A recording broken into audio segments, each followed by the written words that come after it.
아멘. 성경 말씀 하나 보겠습니다.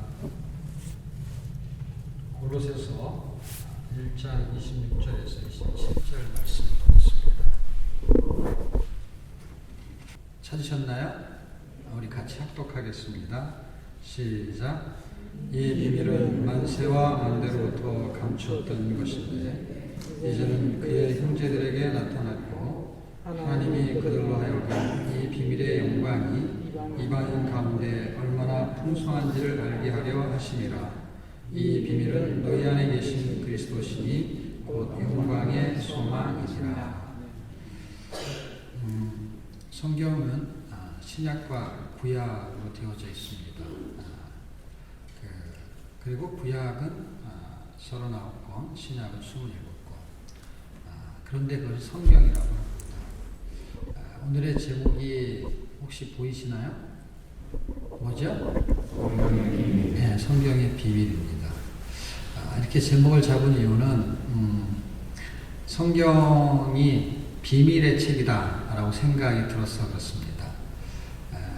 성경은 언약 안에 감추어진 비밀, 이렇게 한 문장으로 제가 만들어 봤습니다. 그럼 언약은 구약도 언약이고요. 신약도 언약이죠. 그래서 구약은 옛 언약, 신약은 새 언약. 근데 언약인데 무슨 언약을 했다는 걸까요? 오실 예수님에 대한 언약과 오신 예수님에 대한 언약. 그래서 언약의 초점이 예수 그리스도를 말하고 있습니다. 그 언약이 비밀이에요. 그리고 지금 우리가 읽은 내용을 좀 자세히 이렇게 살펴보게 되면 이 비밀은 할 때 어떤 비밀인가요? 비밀이 있잖아요. 우리 교회 안에도 혹시 비밀 같은 이야기가 있나요? 교회 안에 비밀 같은 이야기는 없지요. 왜냐하면 집사님 이건 비밀이에요. 절대로 말하시면 안 됩니다. 그래도 그 비밀은 지켜지지 않죠. 그래서 교회는 비밀이 없다. 이런 말이 있습니다. 비밀은 이런 뜻이래요. 모든 사람이 다 알고 있으면 비밀이 아니래요. 그리고 모든 사람이 몰라도 비밀이 아니래요. 인원수에 상관없이 누군가는 아는데 누군가는 모르면 그건 비밀이래요. 그런데 지금 성경은 비밀이라고 말하고 출발합니다. 이 비밀은 아주 오래전부터 감추어졌다. 감추어졌기 때문에 비밀이에요. 혹시 보물찾기 같은 거 해보셨나요? 보물찾기? 보물찾기는 위치를 알려주죠. 그리고 숨기는데 정말 찾기 힘들게 숨겨놓지 않고 찾을 수 있도록 숨겨놔요. 그래서 뭐 종이 쪽지에다가 보물찾기에 무슨 상품명을 쓴다든지 하면 그걸 잘 접어가지고 잔디밭에 숨길 때 그 땅을 파고 막 숨겨놓지 않고요. 절반쯤 보이게 숨겨놔요. 그 나뭇가지에다가 숨겨놓을 때도 아주 희끗희끗 보이게 숨겨놔요. 그러면 찾으라고 숨겨놓은 거예요? 못 찾으라고 숨겨놓은 거예요? 찾을 수 있게끔 숨기는 거. 그리고 그걸 보물찾기라고 해요. 저는 성경이 비밀이라고 말해놓고 설명을 하고 있다는 거예요. 꼭 보물찾기처럼. 성경은 보물을 찾게 만드는 내용을 지금 쓰고 있는 것이에요. 보물이 있다면 보물 지도가 있잖아요. 성경은 보물 지도와 같지 않는가. 그래서 보물을 찾게 지금 만들고 있는 거예요. 지금 설명하고 있잖아요. 이 비밀은 아주 오래전부터 감추었던 것인데 이제는 나타났다. 누구한테? 성도들에게 나타났다. 27절에 보면 하나님이 그들로 하여금 이 비밀의 영광이 이방인 가운데 어떻게 풍성한 걸 알게 하려 하심이라 하면서 그 말이 뭔지 몰라도 상관없어요. 왜냐하면 지금 비밀을 일단은 캐면 나중에 알 수 있어요. 그런데 이 비밀은 지금 26절에서 시작했던 이 비밀은 하는 얘기를 다시 하고 있잖아요. 너희 안에 계신 누구라고 말하고 있죠? 그리스도라고 말하고 있어요. 지금 그리스도가 비밀이었다는 거예요. 언제부터? 창세 때부터. 그러면 구약 성경은 비밀이었다라는 것을 알 수 있습니다. 자, 그러면 구약 성경에서 말하는 그 비밀의 내용이 뭔지를 살펴보게 되면 이 복음은 이런 거예요. 구약이 있고 신약인데 이게 다 언약이에요. 언약 안에 감추어진 비밀, 그 내용이 도대체 무엇인가 할 때 여러분 빙산의 일각이라는 거 다 아시죠? 바닷속 밑에 얼음덩어리가 큰 게 있는데 수면 위에는 조그마한 얼음덩이 하나밖에 안 보여요. 그래서 그 밑에 뭐가 있는지 알 수가 없는데 아주 바다에서 오랫동안 배를 몰았던 선장은 그걸 한눈에 보면 알 수가 있대요. 이게 그냥 얼음 조각인지 아니면 그 밑에 큰 빙산이 있는 건지. 저는 성경이 구약과 신약을 대명사를 만약에 된다면 구약은 율법이 구약의 대명사다. 신약은 복음이 대명사다. 다시 말하면 율법이라는 걸 가지고 구약을 설명할 수 있고 복음이라는 것을 가지고 신약을 설명할 수 있다면 대명사적인 역할을 하는 그 율법의 일각이 있지 않겠나. 눈에는 율법이 보여요. 근데 그 밑에 뭐가 있어요? 그 밑에 구약 성경의 그 밑바닥에 구약 성경의 표면에는 율법이 보이고 신약 성경의 표면에는 복음이 보여요. 근데 그 밑에 뭐가 있어요? 뭐가 있을까요? 그리스도가 숨겨져 있는 거예요. 양쪽 다. 성경이 비밀이라고 말했기 때문에. 근데 비밀인데 왜 비밀이냐면 감추어졌기 때문에 비밀이라는 거예요. 근데 드러났기 때문에 비밀이에요. 왜냐하면 누군가는 알고 누군가는 몰라야 비밀인데 성경은 계속해서 그걸 설명하고 있잖아요. 만약에 우리가 이걸 알았다고 칩시다. 사실은 알고 있거든요, 우리가. 그래서 이 비밀을 예수 믿지 않는 사람한테 전해요. 근데 그 사람들은 전해도 몰라요. 다시 말하면 폭로된 비밀이고 드러난 비밀인데 여전히 어떤 사람에게는 비밀이고 어떤 사람만 알아요. 근데 그 비밀의 내용이 무엇이냐 할 때 사실은 구약과 신약에는 다 복음이 들어있거든요. 그러니까 율법 아래는 뭐가 들어있냐면요. 복음이 들어있어요. 그 복음 위에 율법의 한 일각, 다시 말하면 그리스도의 복음이 숨겨져 있는 것이죠. 사랑에 기초한 복음, 아니 율법. 이것이 신약으로 오게 되면은 복음이 눈에 보여 이제 여기 있는 것이 수면에 올라온 거죠. 율법에 대한 내용이 설명이 되어져서 이쪽으로 와요. 그게 신약이죠. 그 신약에서는 복음이 보여요. 그런데 복음 안에는 그 밑에는 뭔가 감춰져 있습니다. 그거는 복음의 가치가 숨겨져 있어요. 복음의 율법의 비밀, 복음의 비밀 할 때 율법의 비밀은 그리스도였던 것이고 복음의 비밀도 그리스도였는데 그리스도에 뭐가 감춰져 있느냐? 그분의 값어치가 감춰져 있어요. 이 두 개의 내용이 어떤 호소력이 있냐면 율법 아래에 있는 그 그리스도의 비밀을 모르면 예수를 믿을 수가 없어요. 그리스도 누군지 모르니까. 그런데 이걸 믿어서 복음이라고 하는 데로 왔어요. 동네가 이동이 됐어요. 그러니까 복음을 알고는 있지만 예수를 믿어서 그런데 복음의 가치를 모르면 예수로 살아낼 수가 없어요. 제가 성경을 읽으면서 세상에는 예수 믿는 사람이든 예수 믿지 않는 사람이든 정말 귀중한 기회가 딱 2번 있겠다 하는 생각을 했어요. 그 2번 중에 하나는 뭐냐면 이런 거죠. 출세할 기회도 있고 부자 될 기회도 있고 여러 가지 이렇게 결혼할 기회도 있고 좋은 대학에 입학할 기회도 있고 그런 기회 말고요. 죽었다 깨어나도 이걸 하지 못하면 평생 후회할 수밖에 없는 기회. 그 기회가 딱 2가지밖에 없는데 그 기회. 첫 번째는 예수 믿을 기회입니다. 세상에 사는 동안에 취업할 기회도 있고 다 있어요. 그걸 못해도 다른 걸로 만회할 수가 있습니다. 근데 이건 만회할 수가 없어요. 이 기회를 놓치면. 그것이 태어나서 죽을 때까지 딱 2번의 기회 중에서 첫 번째 기회가 예수 믿을 수 있는 기회. 이거는 죽으면 이제 기회가 없는 것입니다. 그런데 우리는 지금 이렇게 예배당 안에 앉아 있어요. 어떻게 말하면 그 기회를 잡은 것이지요. 그런데 그 기회를 잡은 사람 중에서 이제 죽을 때까지 또 한 번의 기회가 있는데 그 기회가 무슨 기회였으면 좋을까요? 예?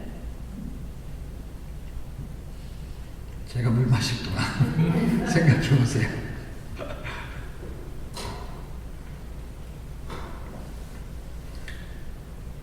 예수 믿을 수 있는 기회. 그 다음에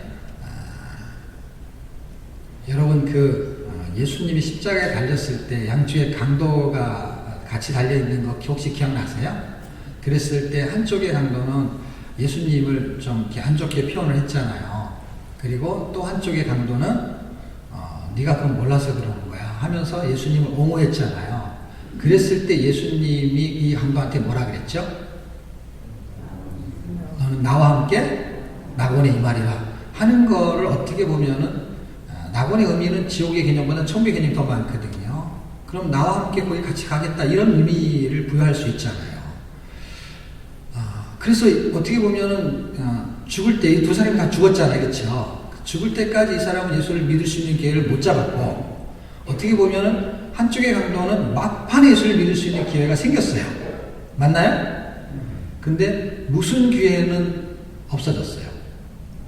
그 기회가 하나 남아있는데 그 기회가 뭐냐면 예수로 살아볼 기회.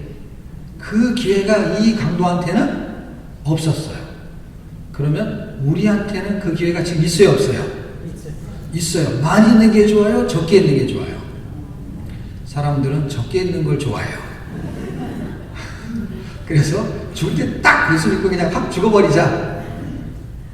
그런데 성경의 비밀을 알고 나면은요, 왜 우리가 예수 믿었는데도 죽지 않고 계속 살아있는가? 라는 것을 이해하게 되면은 우리 남아있는 게 우리한테 유익일 수 있어요. 물론 어떤 사람은 짧게 남을 수도 있겠죠. 우리의 입장에서가 아니라 하나님의 입장에서, 구원이 하나님의 입장에서 이루어진 거거든요. 그러니까 하나님의 주권에서 이루어진 거거든요, 구원 자체가. 그러면 구원을 하신 목적은 예를 들어서 우리가 예수 믿으면 구원받고 천국에 갑니다. 이런 논리가 있어요. 원리가 있어요. 틀리지 않아요. 맞아요. 예수 믿으면 구원받고 천국에 갑니다. 그런데 그게 진짜 목적이라고 한다면 하나님이 사람을 예수 믿게 하면 다 어디로 빨리 보내야 돼요? 천국으로 빨리 보내야 돼요. 천국으로 빨리 보낸다는 얘기는 예수 믿으면 살아있어야 돼요? 죽어야 돼요? 예수 믿는 대로 빨리빨리 죽어야 돼요. 아니면 죽을 때 예수를 믿든가. 그런데 예수를 믿었는데도 우리를 계속 살려도 이 땅에서요. 천국에 가는 게 목적이 아니에요. 그건 결과치지. 그럼 목적은 뭘까요? 이 땅에 계속 살면서 예수로 살아볼 기회를 우리한테 주는 거예요. 예수로 살아볼 기회를 준다는 것은 나한테 기회를 줬다라는 것은 어떤 기회냐면 하나님이 원하시는 기회인 거예요. 알고 봤더니. 그러니까 내가 선택할 수 있는 기회가 아니라 하나님이 나에게 준 기회인데 그 기회의 의미를 몰라버리면 그냥 예수 믿기 전에 살았던 거나 예수 믿고 나서 살았던 거나 이게 차이가 별로 없어요. 만약에 달라졌다면 이런 거죠. 11조를 해야 되나 말아야 되나 그런 고민. 교회를 주일인데 오늘 바쁜 일이 있는데 빠져야 되나 가야 되나 이런 고민. 그런 고민을 예수 믿기 전에는 했을까요? 안 했을까요? 할 필요가 없죠. 뭐 교회를 안 다니는 사람인데 뭐하라고 고민을 해요. 11조 고민할 필요 없죠. 왜냐하면 11조 낼 이유가 없죠. 교회를 안 다니는데. 그런데 예수 믿어가지고 교회를 다니기 시작했어요. 그래서 뭐 고민을 안 하는 사람도 있겠죠. 뭐 10에 1조 뭐 금방 되는 사람도 있지만 뭐 주일 성수 잘 되는 사람이 있겠지만 이게 안 되는 사람은 고민을 할까요? 안 할까요? 여러분은 다 되셨나 보네요. 고민 없이. 고민하는 사람이라면, 그러니까 고민하는 사람이 있을 수 있을까요? 없을까요? 있겠죠. 그것은 이 사람이 예수를 믿었다는 증거거든요. 왜냐하면 안 믿으면 고민할 필요가 없잖아요. 그러니까 믿었다라는 건 뭐냐면 뭔가에 대한 일을 해야 되는 거예요. 상황이 발생이 된 거예요. 그런데 하나님은 우리에게 11조하고 주일 성수하는 거를 목적으로 구원을 시켰을까요? 아니면 뭔가를 하기를 원하는 게 있을까요? 잘은 모르지만 하나님이 우리에게 단지 그냥 천국에 보내는 게 목적이다. 그러면 그냥 죽으면 되는 거예요. 근데 뭔가를 살아서 뭔가를 자꾸 해야 될 일이 있어요.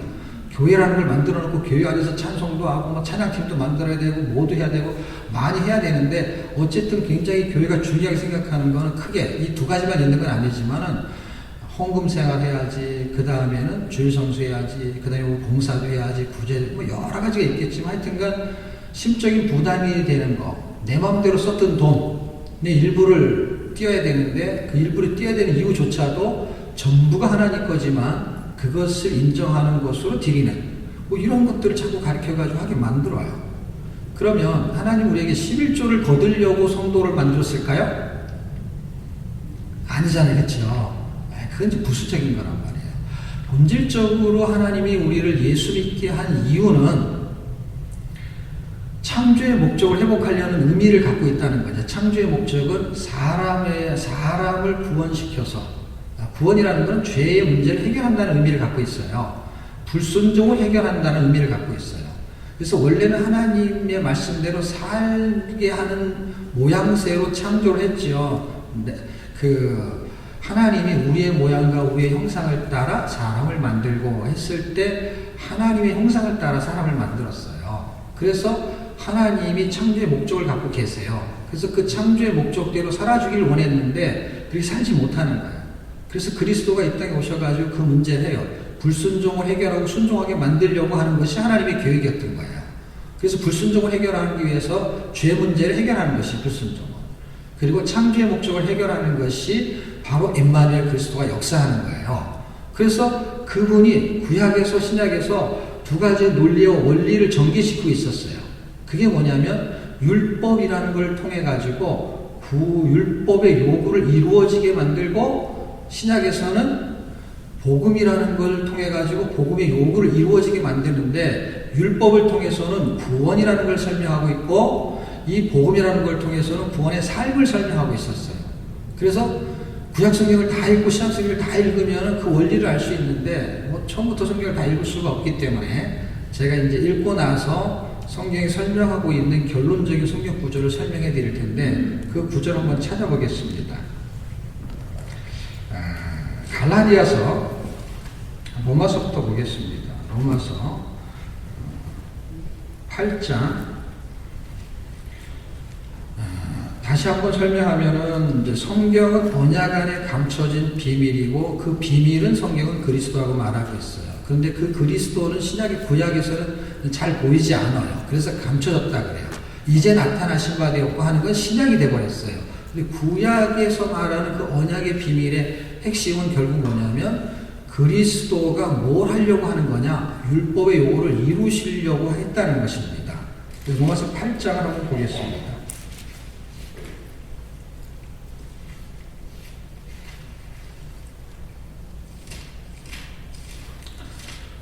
로마서 8장 3절의 말씀을 보겠습니다. 4절, 3절, 4절 다 봐야겠네요. 제가 읽어보겠습니다.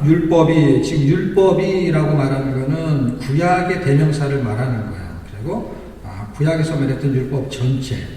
율법이 육신으로 말미암아 연약하여 할 수 없는 그것을 하나님은 하시나니 곧 죄를 인하여 자기 아들을 죄 있는 육신의 모양으로 보내어 육신의 죄를 정하사.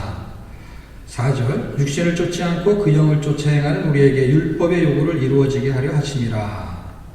율법이 요구하는 게 있었다는 거예요. 그러니까 구약 성경은 율법이 대명사라는 것은 뭔가 하나님의 계명을 자꾸 지켜주기를 바라는데 이 육신이 연약해서 율법을 지킬 수 없다는 거예요. 근데 지킬 수 없는 율법이 말하는 의도가 도대체 뭐냐는 거예요.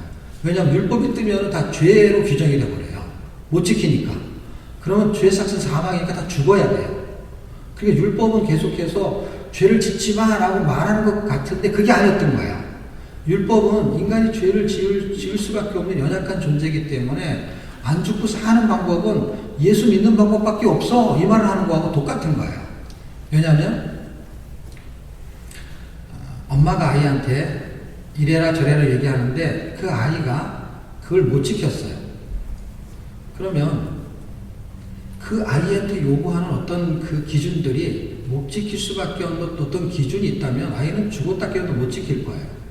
근데 지금 성경이 요구하는 거는 율법의 요구가 율법이 원하는 게 사실은 죄를 짓지 마라는 것 같은데 물론 표면상에는 죄를 짓지 말라는 거예요. 근데 죄를 짓는다는 거예요. 근데 결과는 어떻게 되냐면 죄를 지으면 사망이라는 거예요. 근데 사람은 이제 율법 때문에 죄를 지어서 죽을 수밖에 없다는 거예요. 로마서 7장이라는 이런 얘기를 하는 그 내용들은 그럼 율법이 나쁜 거냐 할 때 율법은 나쁜 게 아니라 죄를 깨닫게 한다라는 이야기를 해요. 그 죄를 깨닫게 하는 건 좋은데 죄를 안 지을 수는 없잖아요. 근데 죄를 지어요. 그럼 죽어야 돼. 그러면 율법은 악한 거냐 선한 거냐 할 때 율법은 절대 악한 게 아니다. 왜냐하면 율법에 대한 기준을 설정해 주지만 율법 자체가 죄를 못 짓게 하는 능력이 없기 때문인 거예요. 율법 자체는 죄가 이것이 죄다라는 걸 설명해 주는 것뿐이지 죄를 안 짓게 하는 거는 율법한테 있지 않다는 거예요. 기준이 죄를 못 짓게 하는 게 아니라 그냥 죄냐 아니냐를 기준 정해주는 것이 율법이라는 거예요. 그러니까 죄를 지을 수밖에 없던 존재가 죄를 안 지으려면 어떻게 해야 되느냐 아니면 죄를 해결하려면 어떻게 되느냐 하는 설명이 율법의 요구라는 거예요. 그 율법의 요구가 갈라디아서 3장에 있습니다. 갈라디아서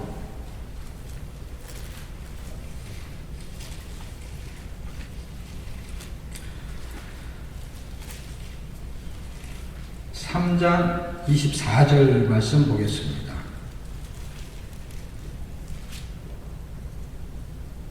제가 읽어볼게요. 이같이 율법이 우리를 그리스도에게로 인도하는 몽학선생, 초등교사가 되어 우리로 하여금 믿음으로 말미암아 의롭다함을 얻게 하려 함이라. 아까도 이제 율법이 나왔어요. 로마서에서. 근데 여기 또 율법이 나와요. 그러니까 율법이 주어예요.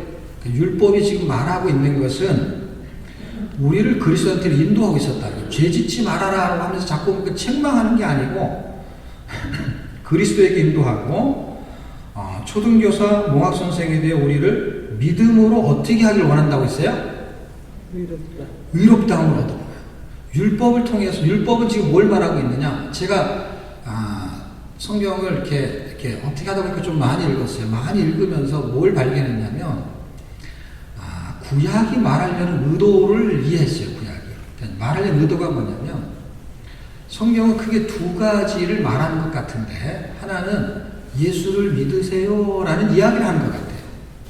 그리고 예수를 믿은 사람한테는 이렇게 말하는 것 같아요. 이제는 예수로 살아보세요 하는 얘기를 하는 것 같아요. 그래서 로마서라는 책이 1장에서 16장까지 있는데 1장에서 11장까지의 이야기는 어떻게 하면 예수를 믿을 수 있는지 어떻게 하면 구원을 받을 수 있는지 그 이야기를 쓰고 있는 것이 1장에서 11장까지의 이야기예요. 전반부의 이야기죠. 후반부의 이야기는 그렇게 해서 믿음으로 구원받은 사람이 어떻게 살아야 되는 이야기를 쓰고 있어요. 로마서 한 권에는 구원의 방법과 구원의 삶에 대한 이야기를 다루고 있는데 성경 전체가 이걸 다루고 있어요. 다시 말하면 예수를 믿으세요 하는 얘기를 하는데 율법이 이 얘기를 하고 있다는 거예요. 예수를 믿어야만이 율법에서 자유할 수 있다는 거예요. 죄에서 해방될 수 있다는 거예요. 알고 봤더니 죄 짓지 말아라 하는 것 같은데 뭐예요? 죄를 해결할 수 있는 방법을 설명한 게 역설적으로 율법이었다는 거예요. 그걸 구약성경에는 설명하고 있지 않은데 지금 신약성경에 설명하고 있잖아요. 로마서에서 설명하고 있고 갈라디아에서 설명하고 있는데 갈라디아에서 정확하게 설명하잖아요. 율법의 요구를 이룰 수 있는 것은 바로 예수를 믿는 방법밖에 없다. 그러니까 예수를 믿으라는 얘기하는 거예요. 이 땅에 살다가 우리가 죄를 졌어요. 이걸 해결할 수 있는 방법은 뭐냐? 율법 때문에 죄를 안 거예요. 그래서 율법은 선하다는 거예요. 왜냐하면 선한 걸 설명했기 때문에. 그런데 선하게 만드는 능력은 율법에 없다는 거예요. 선하게 해줄 수는 없는 거예요. 선이 이거고 이거 악이야 라는 설명을 하는 것 뿐이지. 그런데 율법은 뭘 요구하냐면 야, 너 그러다간 죽어. 이게 선이고 저게 악인데 네가 살 수 있는 방법은 예수를 믿는 수밖에 없어. 네 죄를 해결할 수 있는 방법은 예수를 믿는 거야. 지금 구약 성경 전체는 이 이야기를 해주고 있다는 거예요. 그런데 예수를 믿게 됐어요. 그러면 예수로 살아볼 기회를 성경이 말하고 있는데 로마서 1장을 한번 보겠습니다. 로마서 1장 17절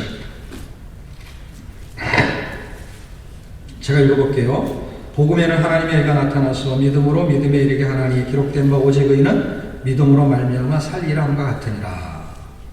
지금 아까는 예수를 믿어서 의롭게 되라는 거예요. 그래서 의롭게 됐다는 것은 의인, 성도, 하나님의 자녀가 됐다는 거예요. 그런데 그렇게 된 사람에게 성경은 또 요구하고 있는 거예요. 어떻게 해요?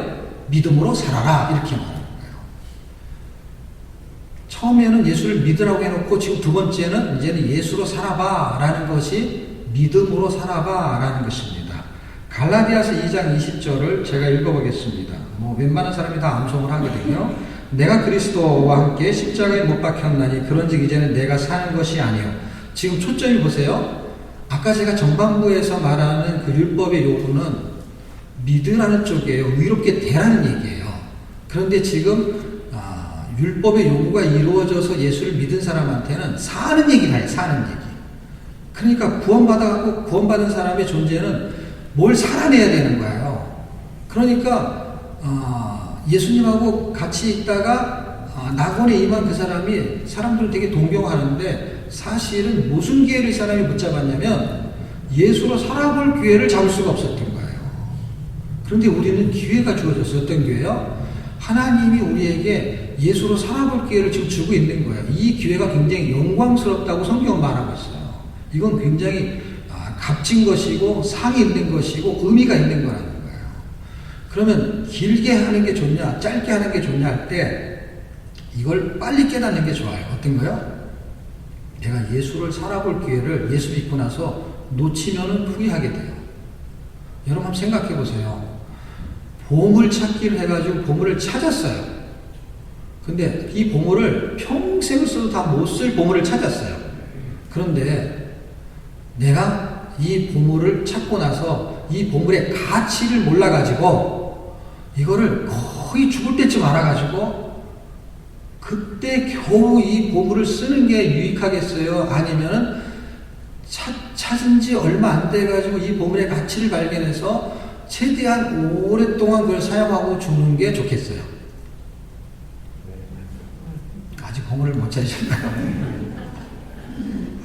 네? 보물을 찾는 것도 쉽지 않은데 찾았어요. 보물의 비밀을 모르면, 예수 그리스도에 대한 비밀을 모르면 예수를 믿을 수가 없어요.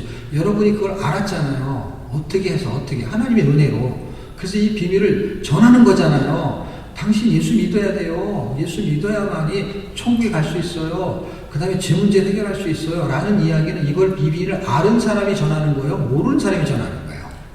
아는 사람이 전했으면 그 사람이 어떻게 이런 귀한 비밀을 나한테 얘기해 줍니까? 너무 감사합니다 하고 덥석같이 믿어야 되는데 믿어요? 안 믿어요? 안 믿어요. 그 사람이 머리가 나빠서 안 믿는 거예요? 아니면은 영어를 못해서 안 믿는 거예요? 뭐 때문에 안 믿는다고 생각해요? 여러분은 뭐 때문에 믿어졌어요? 이 비밀이 은혜인 거예요. 이거를 알고 믿어지는 것이 하나님의 은혜잖아요. 그렇죠? 그러니까 비밀인 거예요. 비밀이 아니면은 머리로 풀 수 있는 수학 문제면은 똑똑한 사람은 그걸 알겠죠. 근데 머리가 좋고 나쁘고 상관없기 때문에 성경은 비밀이라고 말하고 있는 거고, 비밀이라고 말했던 이유는 뭐냐면 그 비밀을 알고 있는 사람이 그걸 비밀이라는 걸 깨닫게 할 때만 알아지는 거잖아요.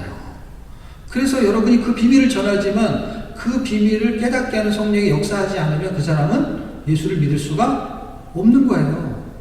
그러면 두 번째 문제는요. 그거는 해결됐다고 치자고 어쨌든. 근데 당면한 과제예요. 누구한테? 우리가 예수 믿지 않는 사람한테 전달할 때에 원리는 그렇다는 거예요. 어떤 거? 사형리 아니면 전도급발 그런 게 아니었기 때문에 예수를 안 믿었나요? 그럼 그거면 예수를 믿나요?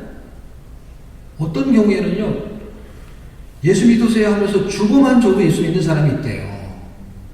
교회를 나오는 사람이 있다는 거예요. 물론 주고받고 교회 나온 게 예수 믿는 건 아니지만 어떻게 보면은 그렇게 쉽게 예수를 믿을 수 있는 어떤 상황이 전개되는 사람도 있는데, 어떤 거는 막 4영리든 5영리든 10영리든 뭔가를 잘 설명한다고 치자고요. 설명이 부족해서 예수를 안 믿는 건 아닐 거란 말이에요. 그래서 비밀인 거예요. 하나님이 갖고 있는 비밀을 하나님이 성령을 통해서 알려주면은 그게 깨달아져서 믿어지는 거잖아요. 지금 두 번째가 가장 중요하죠. 우리가 전달할 때도 중요하기 때문에 한번 이야기를 한 거고, 지금 당장 나한테 중요한 게 뭐냐면, 이것이 비밀이었는데 이 비밀을 우리가 알아버렸어요. 근데 이 비밀은 성경이 뭐라고 말하냐면 보화라고 말하고 보물이라고 말해요. 그래서 내가 보물찾기 설명한 거예요. 보물을 찾았어요. 하나님의 은혜로 찾게끔 만들었어요.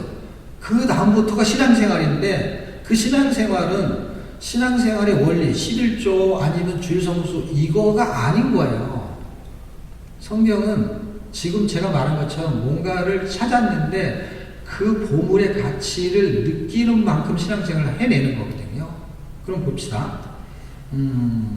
지금 어디 읽으려고 했었죠?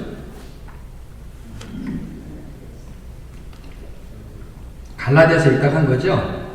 자, 이제는 내가 사는 것이 아니오 오직 내 안에 누가 사시죠? 그리스도께서 사시는 것이요.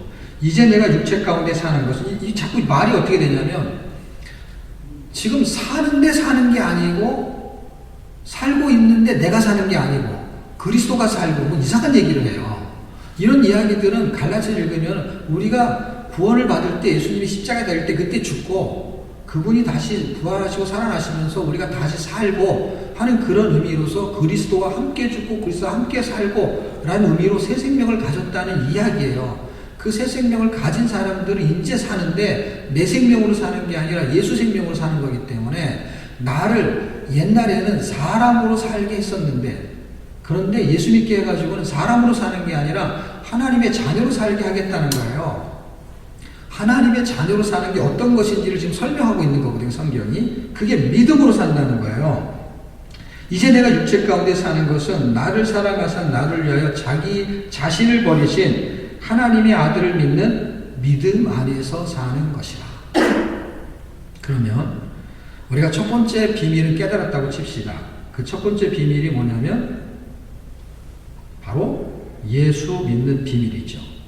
근데 예수로 사라지는 비밀을 믿으려면 골로새서 2장과 고린도후서 4장 7절을 읽으면 좀 이해가 될 것 같아요. 그걸 보물로 생각하시면 이해가 될 것 같아요. 자, 골로새서 2장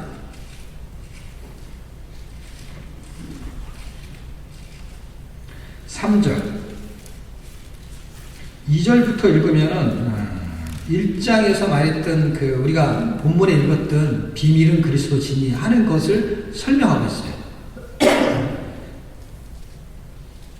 2절을 읽어볼게요. 이는 저희로 마음의 유한을 받고 사랑 안에서 연합하여 원만한 이해의 모든 보유에 이르러 하나님의 비밀인 그리스도를 깨닫게 하려 함이라. 지금 1장에서는 비밀이신 그리스도를 나타냈어요.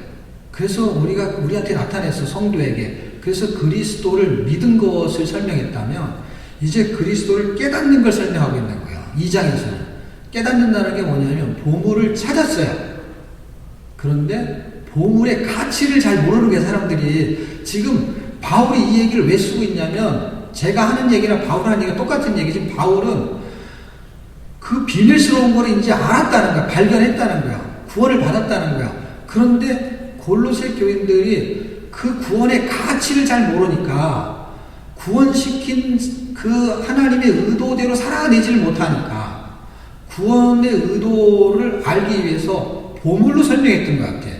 여러분이 갖고 있는 그 보물이 얼마나 가치가 큰지를 설명해요. 그래서 2장 3절에 찾으셨나요? 2장 3절을 같이 한번 읽어봐요. 시작. 그 안에는 지혜와 지식의 모든 보화가 감추어져 있느니라.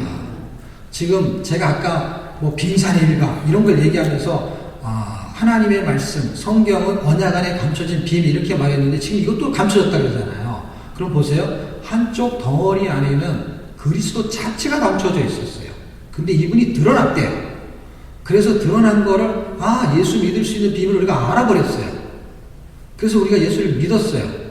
그래서 이제는 예수로 살아야 되는데, 예수로 살아야 되는 것을 설명할 때 우리가 그 비밀의 가치를 모르면 예수로 살 수가 없어요. 요 비밀은 어떤 거냐면 예수로 살 수 있는 비밀을 말하는 거예요. 첫 번째 비밀은 예수를 믿을 수 있는 비밀이 드러난 거고, 지금 우리한테 성경은 뭘 계속 드러내고 싶은 거냐면 이 복음의 가치가 얼마나 큰지를 드러내고 싶은 거예요. 그래서 이 비밀의 가치를 우리가 알아야만이 이 비밀을 누리면서 살 수 있는 거예요. 여러분이 만약에 돈의 가치를 알잖아요. 우리 애들 어릴 때 키웠을 때요. 뭐 심부름 잘하면 100원짜리 하나 주면은 옛날에는요. 사탕 하나 사 먹을 수 있었어요. 그런데 어떻게 하다 보니까 제가 100원짜리를 하나 줘야 될 상황이 됐는데 주머니에 100원짜리 동전이 없고 500원짜리가 있었어요. 그래서 500원짜리를 다 내가 진짜 400원을 손해보면서 500원을 줬어요.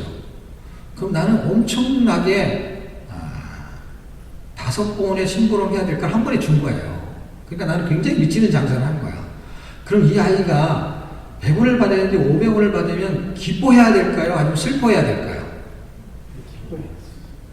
5배로 기뻐해야 되잖아요. 근데 아이가 슬퍼하는 거예요. 슬퍼하면서 동전을 확 집어 던지면서 100원짜리 달라는 거예요. 여러분 다 아시죠? 왜 그랬을까요, 얘가?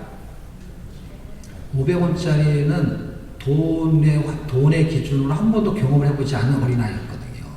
그러니까 이게 화폐 단위의 돈의 가치를 몰랐던 거야. 그냥 100원이 돈인 줄 알았던 거예요.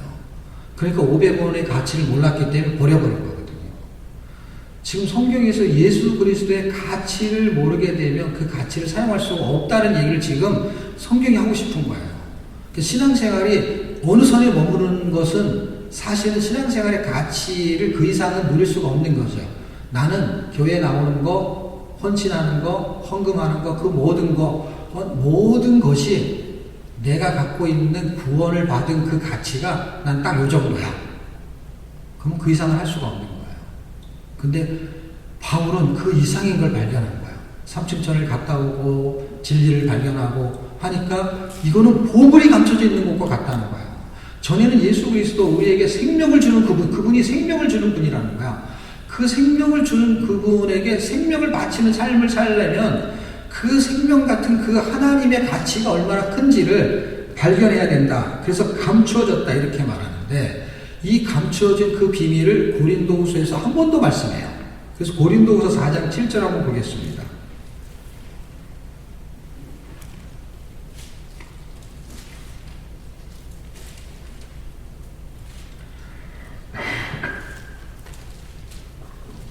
(4장 7절) 같이 한번 찾으셨나요?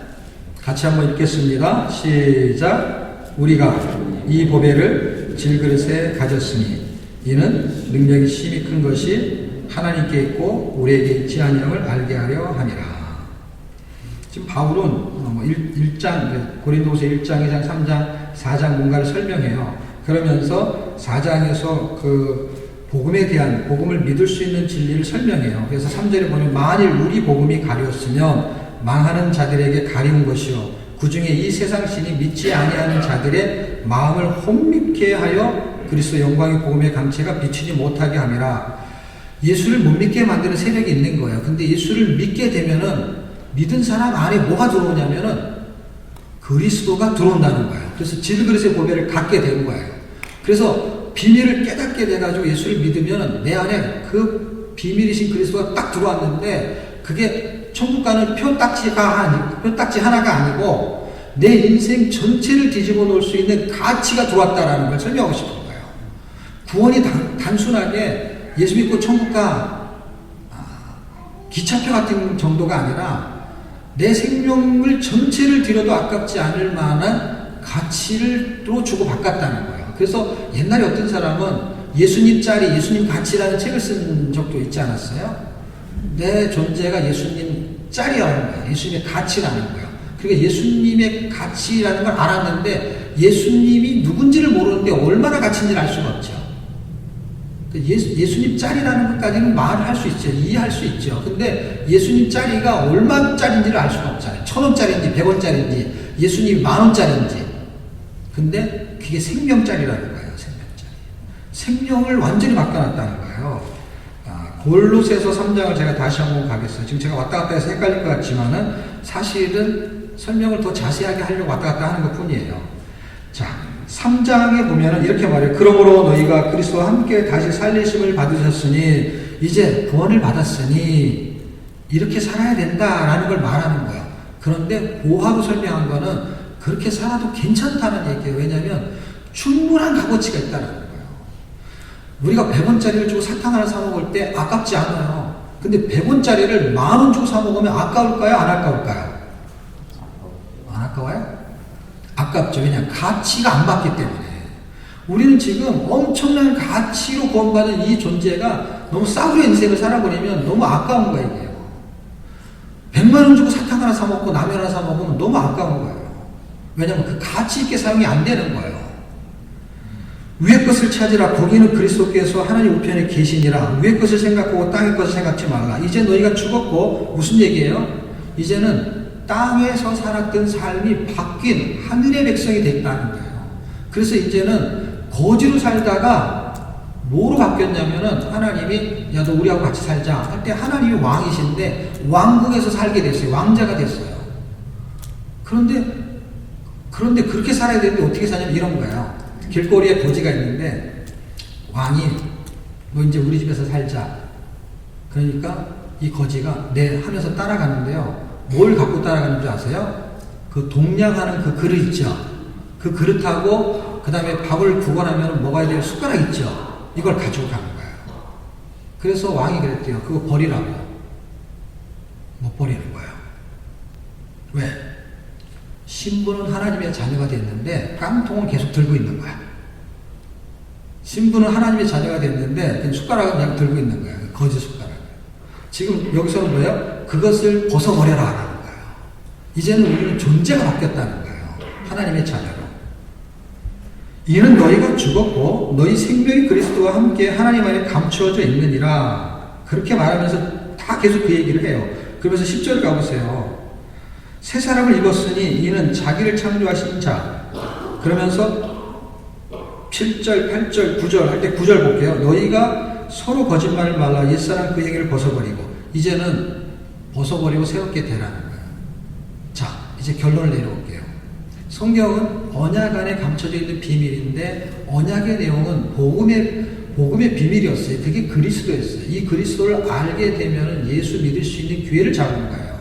그리고 또 한쪽의 날개에서는 보화의 비밀이요. 다시 말하면 비밀의 값어치예요. 그 값어치를 알아야만이 예수로 살 수 있는 기회를 붙잡아요. 그런데 그 예수를 믿을 수 있는 기회를 붙잡으면 이게 무엇으로 우리에게 성경이 설명하냐면 믿음이라고 아까 갈라디아에서 말했어요. 믿음, 예수를 믿는 믿음 안에 사는 거야 이렇게. 그래서 우리가 예수를 믿으면 믿은 게 과거가 돼버리고요. 나중에 죽으면 구원의 완성이 일어날 거예요. 그런데 구원받고 그 구원의 완성이 일어나기 전에는 현재 구원의 삶을 살게 될 거야. 이때를 우리는 뭐라고 하냐면은 성화 구원이라고 하고 우리가 성숙해지고 예수를 닮아간다고 말해요.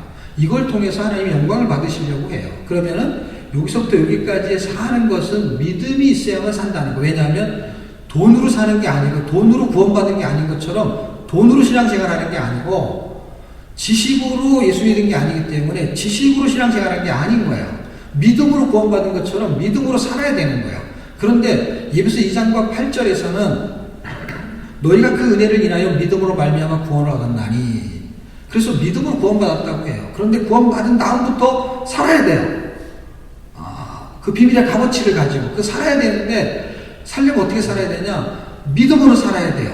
그랬을 때 처음에는 구원받은 믿음이고 로마서 1장 17절에는 믿음에서 믿음에 이르게 하나니 구원의 믿음에서 순종의 믿음으로 로마서 1장 5절은 믿어 순종케 하나니 라고 말합니다. 그러니까 믿음이 있어야만이 구원을 받지만 믿음이 있어야만이 예수로 살 수가 있어요. 그 비밀의 가치와 그 복음의 가치는 믿음의 눈으로 보는 거예요.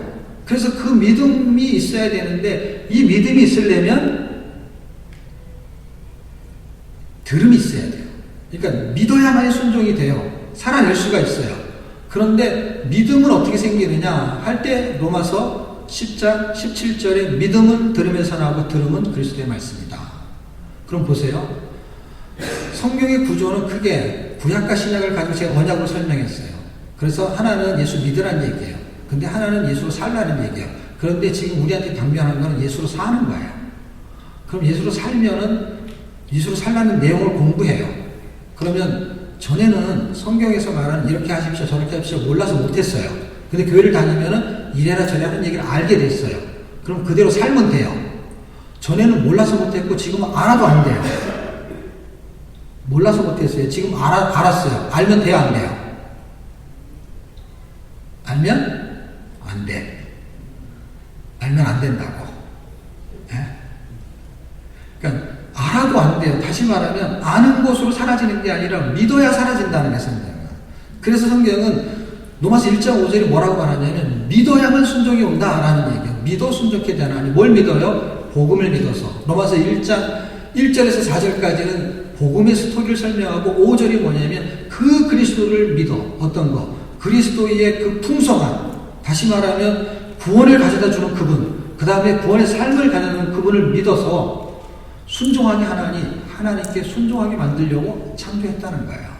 창조의 비밀이 예수를 믿게 만들어서 하나님의 자녀가 돼서 하나님께 순종하는 존재의 가치로 하나님 창조를 회복하시고 싶은 것이죠.